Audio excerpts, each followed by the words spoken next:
Viewers, मैं Virginia Simpson आपको अपने चैनल में वेलकम करती हूँ। तो आज हम बनाने जा रहे हैं गुड़ पापड़ी।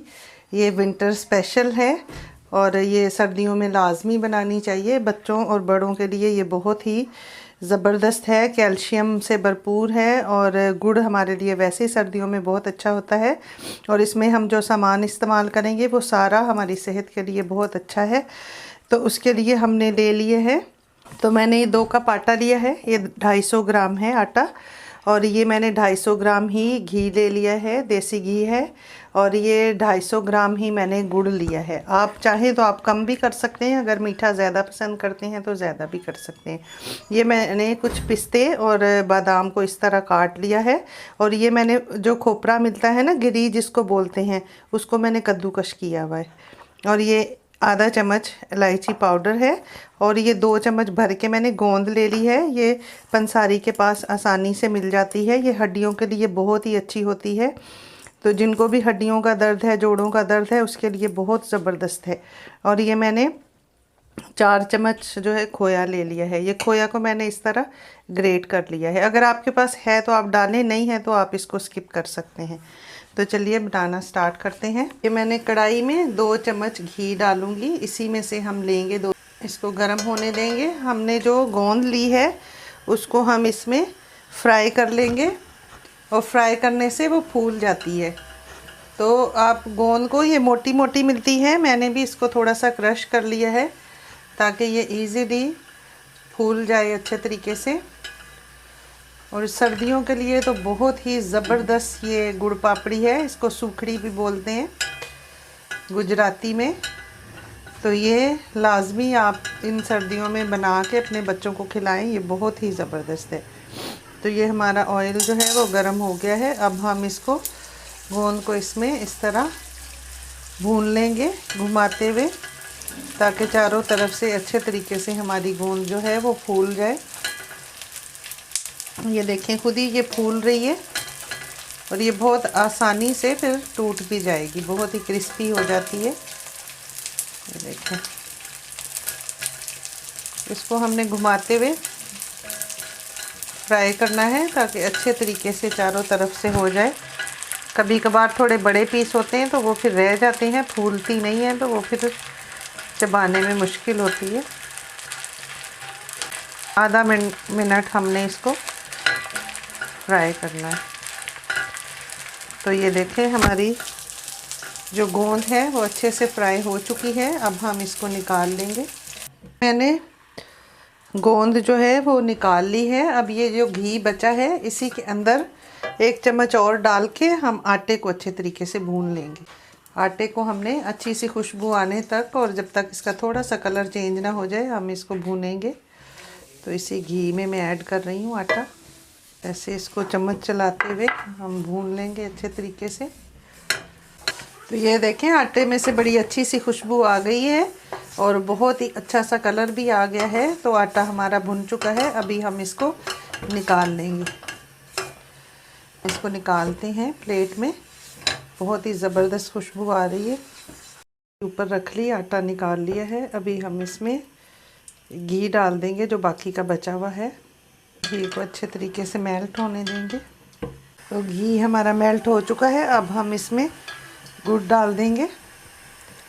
गुड़ भी हमने 250 ग्राम लिया है और इसको मैंने ग्रेट कर लिया था, ग्रेटर के साथ बारीक कर लिया था ताकि जल्दी मेल्ट हो जाए। तो हम इसमें अच्छे तरीके से मेल्ट कर लेंगे घी के अंदर। ये देखें, गुड़ हमारा जो है अच्छे तरीके से मेल्ट हो गया है। वो ग्रेट किया हुआ था तो जल्दी से मेल्ट हो गया। इसके अंदर अभी हम ये खोया ऐड कर देंगे। ये तकरीबन 100 ग्राम होगा, एक छोटी कटोरी है। इसको अच्छे तरीके से हम इसमें मेल्ट कर देंगे। अगर आपके पास नहीं है तो आप इसको स्किप कर सकते हैं। तो हमने अब जल्दी जल्दी इसमें इसको मिक्स कर लिया है। अब हम इसमें आटा ऐड कर देंगे जो हमने भून के रखा हुआ है। और आग हमने कम ही रखनी है, इसको थोड़ा 2 दफ़ा करके हम डालेंगे। तो ये हमने अच्छे तरीके से आटे को मिक्स कर लिया है। अब ड्राई फ्रूट आपकी मर्ज़ी है, अंदर मिक्स करें या ना करें। मैं थोड़ा सा ये नारियल जो हमने इस तरह करके रखा है कद्दूकश, के बीच में ऐड करूँगी, इसको मिक्स कर लूँगी। और थोड़ी सी गोंद जो है मैं अंदर मिक्स करूँगी और बाकी गार्निश के लिए रखेंगे। गोंद थोड़ी मैंने इसमें डाली है, बाकी मैंने गार्निश के लिए रखी है, क्योंकि बच्चे जो हैं वो इसको देख के थोड़ा सा खाने के लिए शायद मना करें, तो मैंने इसलिए अंदर डाल ली है और बाकी गार्निश के लिए। तो ये हमारा ज़बरदस्त सा गुड़ पापड़ी बन के तैयार हो गई है। आधा चम्मच इसमें मैं इलायची डाल दूँगी, इलायची पाउडर,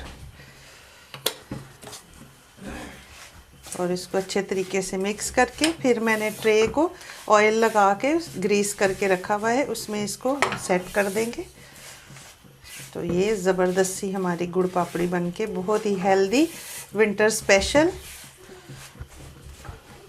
बनके तैयार हो गई है। हम इसको एक ट्रे में निकाल लेंगे। ट्रे को पहले से मैंने ऑयल लगा के रखा हुआ है, फिर हम इसको इसके ऊपर सेट कर देंगे।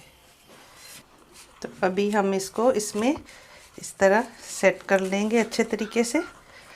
आप इसको किसी कटोरी की मदद से भी कर सकते हैं, मैं स्पैचुला की मदद से इसको कोशिश करती हूँ। तो अभी हमने ये खोपरा जो कद्दूकस करके रखा हुआ था ये इसमें डाल देंगे, और ये कुछ बादाम और पिस्ता हमने इस तरह काट के रखा था वो डाल देंगे। बहुत ही ज़बरदस्त हमारी गुड़ पापड़ी बनके तैयार हुई है। अभी ये जो गोंद हमने रखी थी उसको मैंने थोड़ा सा क्रश कर लिया है, ये भी हम इसके ऊपर डाल देंगे। ये हम एक इस तरह की कटोरी लेंगे, इसको थोड़ा सा ग्रीस कर लेंगे। इसको ग्रीस करके और इसकी मदद से हम इसको अच्छे तरीके से इस तरह दबा के सेट कर लेंगे, ताकि सेट भी हो जाए और हमारा ड्राई फ्रूट भी अंदर चला जाए। इसको कट के निशान लगा देंगे, फिर इसको आधे घंटे के लिए हम सेट होने के लिए रखेंगे। तो इसके पीस जो हैं वो आप अपनी मर्ज़ी से जिस साइज़ में चाहें कर सकते हैं। अभी हम इसको सेट होने के लिए 20 से 25 मिनट के लिए रख देंगे, फिर आपसे मिलते हैं। तो ये देखें 20 मिनट हो चुके हैं और हम अभी इसके पीस निकालेंगे। तो ये देखें कितना ज़बरदस्त हमारी जो सूखड़ी बन के रेडी हुई है, ये देखें। हम इसमें रखेंगे। तो ये मज़ेदार सी गुड़ पापड़ी, जिसको सूखड़ी भी कहते हैं, बन के तैयार हो गई है। और अगर ये आपको मेरी रेसिपी अच्छी लगे तो आप इसको लाइक, शेयर और सब्सक्राइब करें। और मेरी तरफ से और मेरी फैमिली की तरफ से आप सबको मैरी क्रिसमस, और हमें दुआओं में याद रखें। मिलते हैं अगली वीडियो में एक नई रेसिपी के साथ। खुदा हाफिज़। Thanks for watching.